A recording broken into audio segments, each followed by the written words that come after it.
This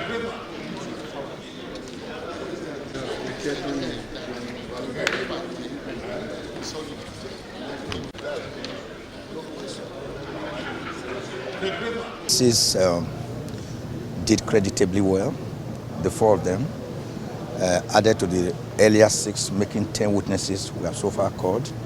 They all testified to what they saw, the gravity of the infractions and mishaps that took place during the 25th February 2023 presidential elections, how many people were not allowed to vote, how people were restricted, the violence that took place, the general infractions that made the election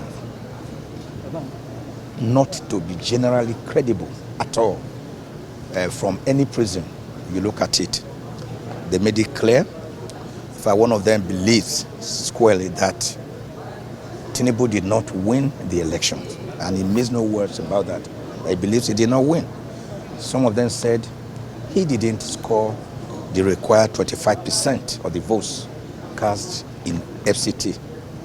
And when they asked him, is it your opinion? He says, no, it's not my opinion. It is the law that he should have got 25% of FCT to be declared president.